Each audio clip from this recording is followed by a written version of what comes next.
Security policies చూద్దాం క్లౌడ్లో. Security policies nothing but rules అనమాట. ఈ రూల్స్ వాడి మనం క్లౌడ్లో ఉన్న డేటాని సేఫ్గా ఉంచుతాం. దాన్ని సెక్యూరిటీ పాలసీస్ అంటారు.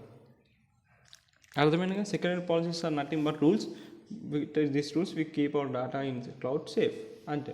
సో ఇట్లా ఉంటుంది అనమాట security policy hierarchy. First senior management statement of policy ఉంటుంది, తర్వాత జనరల్ ఆర్గనైజేషన్ పాలసీస్, తర్వాత ఫార్మల్ పాలసీస్, తర్వాత మ్యాండేటరీ స్టాండర్డ్స్, దాని బేస్ లైన్స్ అంటారు, ఇంకా రికమెండెడ్ గైడ్ లైన్స్, తర్వాత డీటెయిల్డ్ ప్రొసీజర్స్. ఇది హైరార్కీ అనమాట, సెక్యూరిటీ పాలసీ యొక్క హైరార్కీ. ఫస్ట్ ఇప్పుడు టైప్స్ ఆఫ్ పాలసీస్ చూద్దాం. ఫస్ట్ వచ్చి సీనియర్ మేనేజ్మెంట్. ఈడు బాసెస్ అనమాట. ఈడే సెక్యూరిటీ గోల్స్ని సెట్ చేస్తాడు. ఎవరైతే సీనియర్ మేనేజ్మెంట్ అంటే ఏంటంటే ఈ టైప్స్ ఆఫ్ పాలసీస్. ఫస్ట్ వచ్చేసరికి సీనియర్ మేనేజ్మెంట్లో it's like bosses which sets. వీళ్ళే సెక్యూరిటీ గోల్స్ని బిగ్ పెద్ద పెద్ద సెక్యూరిటీ గోల్స్ అన్ని సెట్ చేసేది ఈ బాసెస్. ఇక స్టేట్మెంట్ చూస్తే మీకు అర్థమవుతుంది కదా. సీనియర్ మేనేజ్మెంట్ అంటే bosses sets a big security. So వీళ్ళు ఏం చేస్తుంటారు, ఈ sets a big security goals. తర్వాత రెగ్యులేటరీ. ఈ లాస్ లైక్ ఇప్పుడు జీడిపిఆర్, హెచ్ఐపిఏ అని లాస్ ఉంటాయి. ఆ లాస్ అన్నీ ఫాలో అవుతున్నామా లేదా అని రెగ్యులేటరీ చూసుకుంటుంది. ఈ లాస్ని ఫాలో అవుతుంది. ఇంకా అడ్వైజరీ. ఈ పాలసీస్ ఏంటిది, tips and best practices for security. ఏమైనా టిప్స్ కానీ ఏమైనా బెస్ట్ ప్రాక్టీసెస్ని ఇస్తుంది మా సేఫ్టీ కోసం. ఇంకా ఇన్ఫర్మేషన్.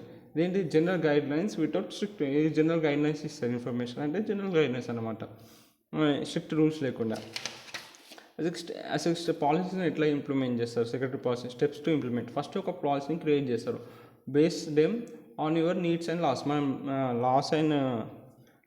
లాస్ ఉంటాయి కదా, లాస్ ఇంకా మన అవసరాలు బట్టి ఒక పాలసీని క్రియేట్ చేస్తారు.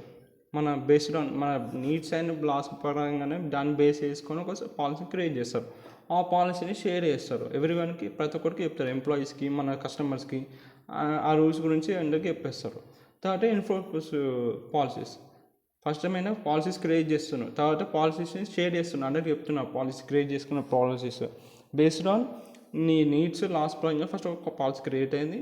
ఆ క్రియేట్ చేసిన పాలసీస్ అందరికి షేర్ చేసి అందరికి చెప్పిండ్రు రూల్స్ అండ్ రెగ్యులేషన్స్, వాళ్ళ ఎంప్లాయీస్కి అయినా కస్టమర్స్కి అయినా. తర్వాత ఎన్ఫోర్స్ పాలసీస్ అంటే టూల్స్ వాడి ఆ రూల్స్ని ఇంకా ఎన్షూర్ రూల్స్ ఆర్ ఫాలో. ఈ ఎన్ఫోర్స్ పాలసీస్ అంటే ఏంటి, పాలసీస్ మనం షేర్ చేసినామో అది అందరూ వాడుతున్నారా లేదా అని చెక్ చేయడం.